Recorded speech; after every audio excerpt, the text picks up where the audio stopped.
The Minnesota Wild had a big week, signing two of their star players to long-term contract extensions. The Utah Mammoth have more issues with their identity, and the Nashville Predators look to get off to a good start after a disastrous start last season. We've got all that and more on today's Locked On NHL podcast.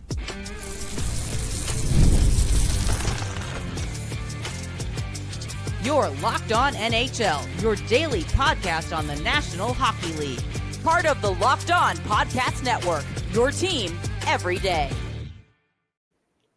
Gil Martin here, and welcome everybody to the Monday edition of the Locked On NHL podcast. We are part of the Locked On Podcast Network, your team every day. I want to thank everyone who makes Locked On NHL your first listen every day. Don't forget to subscribe on YouTube or wherever you listen to podcasts so you never miss an episode. Today's episode is brought to you by FanDuel. Download the FanDuel app now by visiting FanDuel.com and win $300 in bonus bets if your first $5 bet wins. It is my pleasure to welcome back to the show the host of Locked On Wild, Seth Toupal. And Seth, could you have been any busier this past week? Kaprizov and Gustavsson signing long-term extensions. Kaprizov's a record-setting extension. Let's start with this. How do you grade Bill Guerin for this week's two signings? I think Guerin did very well in both cases. I know it was a little odd the way that Kaprizov's deal went down after turning down the initial record-setting extension that was offered. Although in an interview that Craig Leopold did with Michael Russo, he said it's not like Kaprizov turned it down. He just didn't say yes, which I find very odd. And you get a couple of weeks that go in between, all the national writers throughout the NHL suggesting trade possibilities, saying we haven't seen any indication that the Wild are going to trade him, but I kind of wonder if that changes. So just running the gambit on every possible scenario with this, and then all of a sudden, boom, Kevin Weeks drops in from the lower third of your screen and says Kaprizov is signed. The national nightmare is over, and $17 million per year is obviously a high price point, but this is going to be a deal that will age well, I think, as the cap goes up. I maintain that the Wild would have paid a far heavier price had they let Kaprizov walk or tried to put a trade package together for him. I think that would have set the franchise back considerably. So, yeah, you got to overpay a little bit to get a guy to stay, but Kaprizov wanted to be here. He's been adamant that he loves it here, and the Wild get it done. And now they can get to work on building around him. And I have to say, as far as the Gustavsson deal goes, just outstanding work by the Minnesota Wild. I talked about this over the weekend, Gil. Filip Gustavsson is tied for fourth in the NHL in save percentage over the last 3 seasons. The only two that are above him are Connor Hellebuyck and Linus Ullmark. Pretty good goalies. His goals against average in that same span is 7th in the league. And he's made, 30, 40 fewer starts than some of these other top-end goalies have made. But it's pretty clear that the Wild view him as the guy, even though they've got Jesper Wallstedt in the system. They still view him as the guy. And I talked about it too. Boston had 2 young goalies that they went to battle with, and that worked out just fine. They did end up eventually having to trade Ullmark after he couldn't agree to an extension, but you deal with that then. You deal with that down the road. For right now, you've got Filip Gustavsson, who is one of the better goalies in the league. You've got Jesper Wallstedt, who can grow and learn the NHL style at a little bit of a slower pace. I think it works out great, and you look at the going rate for some of the goalies throughout the league, there are 10 goalies that are making more money per year than Filip Gustavsson right now. And I would say there are several on this list that Gustavsson is probably better than. So $6.8 million for a goalie of Gustavsson's caliber, I think, is a steal. And that's how you take the extension that Kaprizov got. That's how you start to kind of get some of that money back, is by little savings here and there. You save a mil plus on Gustavsson. You're saving a ton on Matt Boldy. You're saving some on Marco Rossi. Like, this is just kind of how business is done, and I think the Wild did a really good job in both cases. Are there any cap concerns, either short-term or long-term, as a result of these two deals coming back to back? I think the only thing is one that you can't really contend with. And if, like, for instance, let's say, we've been talking about the cap going up over the next few years, and the NHL has planned for that. If there would be any instances that would cause a flat cap and would cause it to not rise, obviously that's going to hinder you a little bit, but that's going to hinder everybody. So it's not going to be something that just you have to deal with. Beyond that, I mean, the Wild have contracts that are coming off the books pretty much every season going forward. Next year, Vladimir Tarasenko and Matt Zuccarello will be off the books. You've also, got some other spots further down the line. In 2 years, Jared Spurgeon will be an unrestricted free agent. So that will take $7.5 million off the books. Jonas Brodin a year after that. So they're just going to gradually have spots and money open up as this contract unfolds. So you pair that with the cap going up, and I think, there's so much talk about, you can't win a Stanley Cup with somebody that's making over $10 million. I mean, I don't, I guess, see major issues with building around this deal. And for those that say that you're right back in the Zach Parise, Ryan Suter problem with those two contracts, I would say Kirill Kaprizov probably brings a little more to the table than they both did. And by a little, I mean substantially more. So I'm excited that this stuff is all done. And I'm excited that, we're going to get to see Kirill break every record that Minnesota has as a franchise. And you're going to have Filip Gustavsson climbing up those goalie leaderboards too by the time his deal is done. So with these two players now wrapped up long-term, what are the keys for the Wild to advance beyond where they've advanced in the playoffs and be more successful this season? Again, it's another one of those things that you can't really control. It's the health. The Wild were the best team in the NHL in the first week of December. They had the most points in the league, even over Winnipeg after Winnipeg had their hot start. The Wild were the ones leading in the entire NHL in points in the first week of December, and then the injuries hit. So there's a team in there that is capable of playing really, really good hockey. It's just how many injuries do you have to contend with along the way? And who is going to be filling in those cases? If you lose Kirill Kaprizov for 41 games this year again, that's going to put you behind the eight ball a little bit.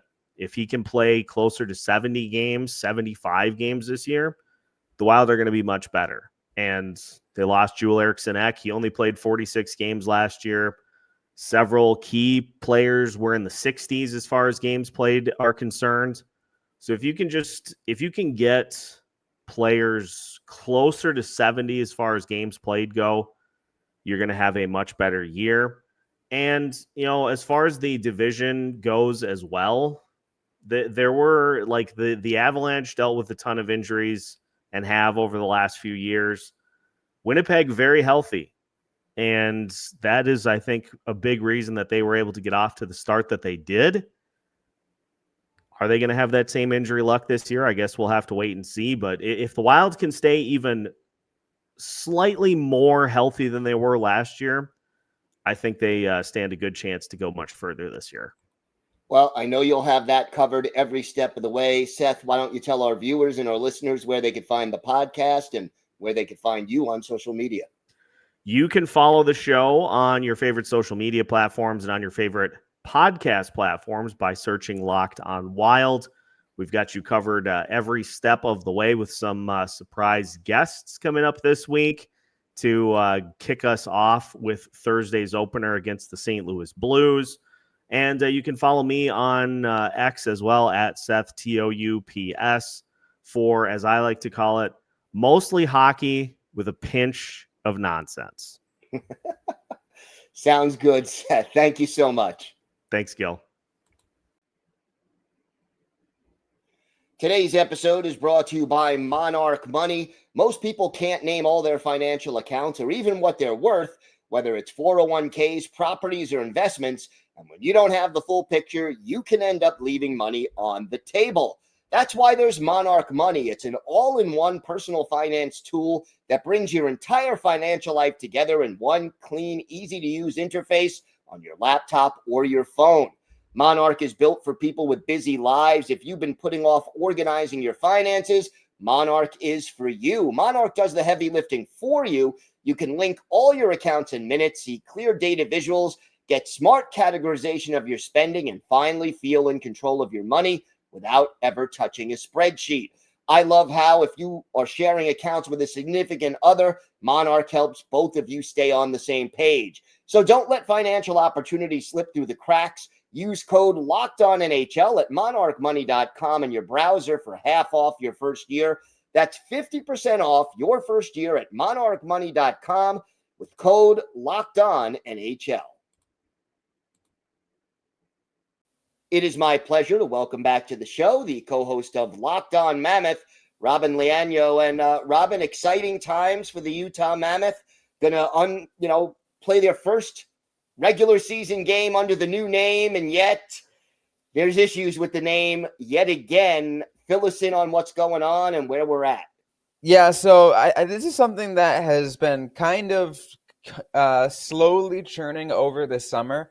There was a complaint initially filed by Mammoth Hockey, which is a hockey bag equipment company that's based in Portland, Oregon, they sent a cease and desist to the Utah Mammoth saying, hey, you can't use this. You can't use it. There's going to be some confusion. Back in August, Utah responded with actually a lawsuit saying, no, we own the trademark. We actually have the legal right to use this. There's going to be no confusion. Slowed a little bit until then, but now we have a response back from Mammoth Hockey once again, where they actually are filing for a preliminary injunction against the Utah Mammoth, asking the court to essentially tell the Mammoth, hey, you can't use the name right for now until we have something finally settled. You can't sell any merch. We want you to just stop right now. And when are we expecting to hear something from the court with regard to a preliminary injunction or some kind of ruling? I can't tell you. I think that's something that can certainly take a while. I mean, with the preliminary injunction, it could take, we could hear about it today, or we can hear about it in like 6 months from now, right? It's all very complicated, and I can't really say exactly what I think is going to happen, Gil, because, look, I'm not a lawyer. I never passed the bar. I never went to law school, so I can't tell you some of the outcomes. But what I think it seems to be what the Utah Mammoth want to do, or likely will try to do in this case, is go for a settlement scenario, because they do not want to. They don't want to go through any scenario in which either A, they lose any goodwill, or B, they have to change the name again. Yeah, no, that would be very costly, obviously. And I would expect a settlement is usually what happens. And Mammoth Hockey will accept however much money they negotiate out. And the Mammoth will probably be able to continue to use the name at whatever the cost may be. I'd be shocked if they had to change their name again. Yeah, it would. I would be too. But I will say this. I do, I think one has to understand where Mammoth Hockey is coming from. Let me give everyone a preface of what their argument is. Their argument is the confusion, because one, it's a hockey bag company versus the hockey team. But two, they're arguing that a like an Islanders fan isn't going to want to buy a bag if it has the name of a rival, on them, right? So that's what they're making the argument. It's like, why would I want a bag that says Mammoth on it if I cheer for the Golden Knights? Why would I want to, or whatever it might be? And I can understand that to an extent, absolutely. And like we've both said, I think negotiated settlement is the most likely outcome under the circumstances. So I know you'll keep an eye on that throughout the coming weeks and months. Robyn, how about the preseason so far, training camp? Who has stood out? What has struck you most about this team, both good and bad? Yeah, there's a lot going on with this team. We're seeing a lot of rookies trying to fight their way in, trying to find for a roster spot, and there's not very many spots available. There is, I would say, like, for the most part, the starting lineup is set, but there's those extra skaters you can fight in. So like a spot for the 7th defenseman is up for grabs. The spot for the 13th and 14th forwards can be up for grabs. And I will say, to that end, the two guys who have been coming in, first year in the North American League, coming in from the KHL, and Daniel Boot and Dmitry Shimashev have really impressed. I think Daniel Boot even more so on my end. Maybe it's because I pay attention more to forwards than I do to defensemen, but I've really liked how he has played. And I'll add, I really feel like Vitek Vanacek, who was acquired over the offseason in a free agency signing, has really also been very impressive. He had a game against the Los Angeles Kings that just looked really, really good, which honestly, I feel like if Kirill Vejmelka doesn't really improve as much as he did, as he has been during this preseason so far, I would be interested to see if there's a potential battle for a starter spot. Interesting. And how close do you think we are to that based on the preseason? I mean, we still have to give Veggie, as we call him, some leeway. I feel like because he is a starter. I mean, he's got starter money, and they will give him the benefit of the doubt. They'll give him his time. They'll give him whatever he needs. But it seems that if there is any shed of doubt, that's where they can bring in Vanacek, who has been impressive so far. So we'll see how long it's going to take. I can't really give any timeline, because that all really depends on if Kirill Vejmelka is going to actually come back to his former self from last year, or if he's going to just stay stagnant as he has so far this preseason. So what are the keys to success? This team improved last year, still on the outside looking in when it came to the playoffs, but in the ballpark, in the conversation until very late in the season. What is necessary for this team to break into the playoff party? Yeah, so there's a couple of things that I really want to see this team do. One is to clean up the game a little bit. Last year, they were among one of the most penalized teams in the National Hockey League, regularly racking up the penalty minutes, and some of them, really were unnecessary penalties, too many men penalties, or delay of game penalties that really are fundamental penalties that you just do not take. They're just, for lack of a better term, dumb, right? So that's one. And two is the defense needs to tighten things up. Last year was hard to really guess, because they went down like 10 defensemen deep, because they were missing Marino, they were missing Dursey. They just kept going down of all of injuries. So now they have a healthy D for now, fingers crossed, right?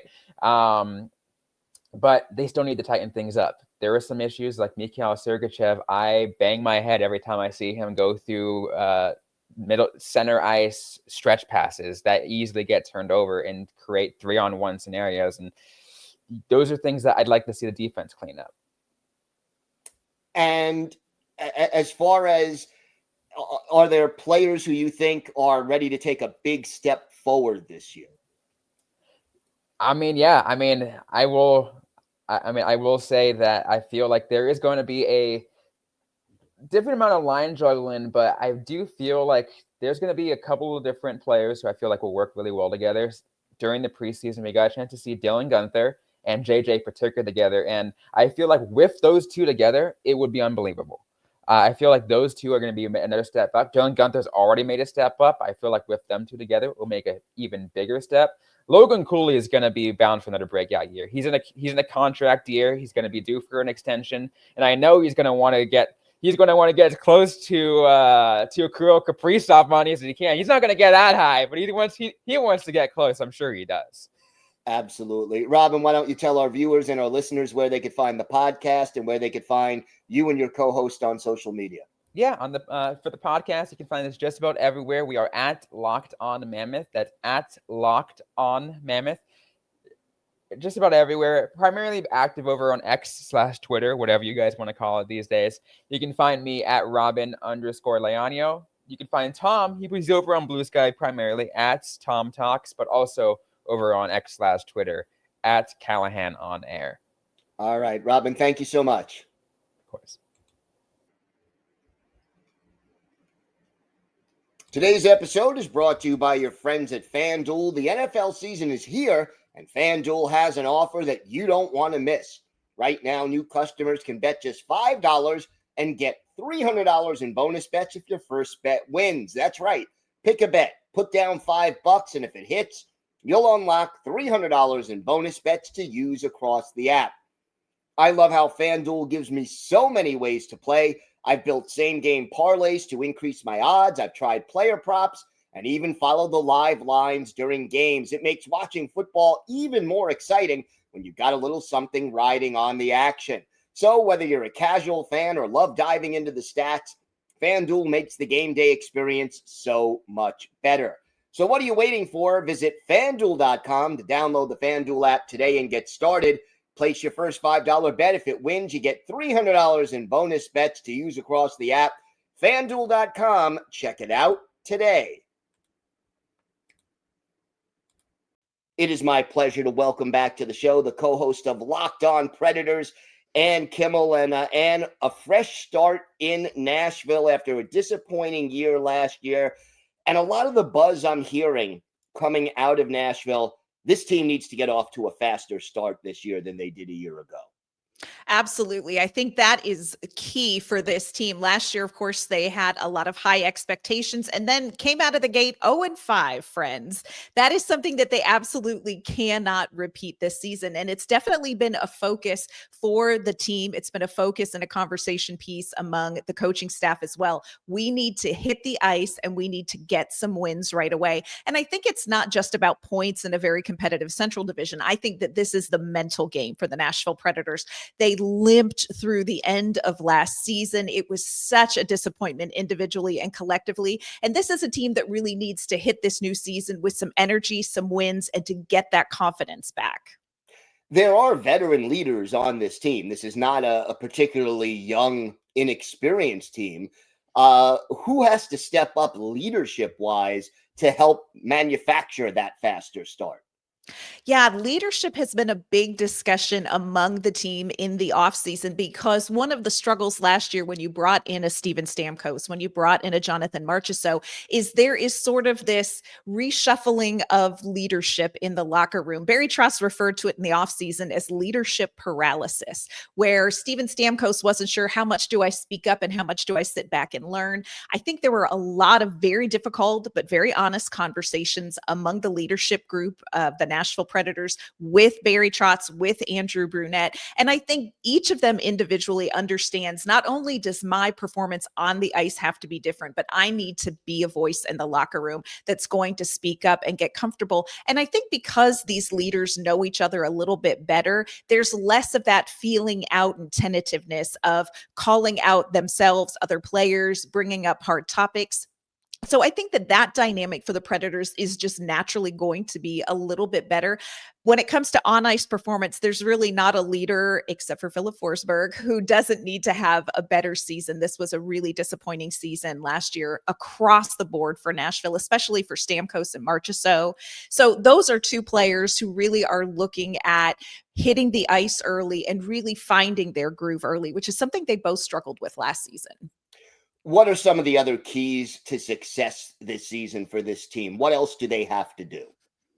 I think it starts really with the defense. Last year, UC Saros had statistically one of his worst seasons of his career. And of course, he is kicking off a long-term contract for the Predators. So that was a hot topic in the offseason. Is UC Saros going to be able to bounce back? A lot of that will have to do with the defense playing in front of him. And Andrew Brunette asks a lot in his system of the defense. And so they have come into camp and they have made some changes to the defensive system. Now, they won't elaborate on much, but they spent a lot of time working on zone exits and things like that. So I think a lot of the success for Nashville is going to come down to defense.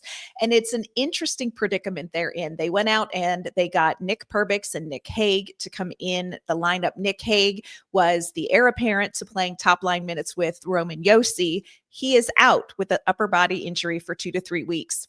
Adam Wilsby, who played 26 games last year in the NHL, is probably going to start on the top pairing with Roman Josi. And so that's a big ask, but he is also someone who has come in and had a great camp. So I think if the defense can get some confidence, can understand what Bruno needs them to do, and if they can stop some of this goal scoring, if they can really kind of halt some of the action that Nashville was just tortured by last season, I think the defense being better is going to give this team a chance to win some more close games. How about special teams? How important is that, both power play and penalty kill? It's big. Nashville was not terrible on special teams. And friends, we had to look really hard to find the not terrible last year. They were 7th on the penalty kill. They were middle of the pack on the power play. But that's one area where, if Steven Stamkos gets up to speed, that power play is automatically going to improve. So I do think that there is some focus on that. Again, this is something in practice that they're trying some new things on the power play. I think special teams is going to be important, but Nashville really struggled last year. Their real failure was at 5-on-5. And so that's where, if you want this team to have a significantly better season, it's got to be at 5-on-5. Last year, obviously a big disappointment. It was the first year for Barry Trotz. How hot is the hot seat for either Andrew Brunette and or Barry Trotz? And if the seats get hot, whose seat gets hot first? That's a great question. If you look at the odds makers, I believe Andrew Brunette is top of the list when it comes to coach most likely to be fired in the NHL. I don't know that that is true. And I think part of that is because Barry Trotz is the general manager and Barry Trotz has been a head coach. So even during the end of last season, when really the talk was heating up about Andrew Brunette needs to go, Barry Trotz held very firm and he came out postseason and was very clear. He is my coach. This is who it's going to be. Now, they also worked a lot in the offseason together, Barry Trotz and Andrew Brunette. Andrew Brunette has come in and said, look, I know there are some things that I've got to do differently. The vibes are good when it comes to Andrew Brunette and the team. The team has been honest about, we had some really hard conversations with Andrew Brunette and vice versa about what we need from him, what we need to be better from him. So I'm not sure that the odds makers understand how much grace Barry Trotz is going to have for a head coach. Now, I will say this, Barry Trotz's seat is getting a little toasty if you ask around the league as well, not just because of the failure of last season after those big free agency signings, but also there have been a couple of players that have slipped through Nashville's hands. You think about Dante Fabro put on waivers. He's now a top pairing defenseman for the Blue Jackets. You've seen some of these young players leave the organization. You've seen him sign contracts and then trade players. Of course, we just resolved the ongoing Luca Evangelista contract dispute, which landed exactly where we thought the contract was going to be back in May. So it's been rough optics for Barry Trotz as a general manager lately. And so I think that this is something that we need to keep an eye on. I do think if the Predators struggle out of the gate, I think that people are going to be as concerned about the general manager in the front office as they are about who sits behind the bench. Do you know what some of the things that Barry Trotz and Andrew Brunette said they had to work on were specifically? Or, what is it that they were working on? They didn't go into any detail. Barry Trotz did say that he gave Andrew Brunette some assignments to do over the summer. And then they sat down together and revisited. Another interesting tidbit that we've gotten from the players is Jonathan Marchessault came forward and said, look, I told Andrew Brunette I need him to hold me more accountable. Barry Trotz has said last year Andrew Brunette was too nice with some of the veterans. So I do think that there's going to be an element of more accountability from the front, from the front office, but certainly from Andrew Brunette when it comes to these veterans who you just sort of assume are going to self-correct. And I know that's one thing that we have heard, that, okay, you need to speak up as the head coach. You need to call these guys out. You need to hold everybody accountable. So I think that's going to be a really interesting dynamic to watch as this team kicks off this next season. Yeah, something definitely to keep an eye on. And why don't you tell our viewers and our listeners where they could find the podcast and where they could find you and your co-host on social media? You can find the podcast wherever you get your favorite podcasts, on any podcasting platform. Of course, we are on YouTube as well. You can find us on social media at LO_Predators. You can find me on social media at ANK_Mama on Ice. You can find my amazing co-host Emma Lingen at Emma_Lingen on social media as well. And thank you so much. Thank you for making Locked On NHL your first listen today. For your second listen, check out the all-new Locked On NHL Game Night. Every game, every night until a Stanley Cup champion is crowned. Get local analysis on a national scale. You could find NHL Game Night on Locked On NHL on YouTube or wherever you listen to podcasts.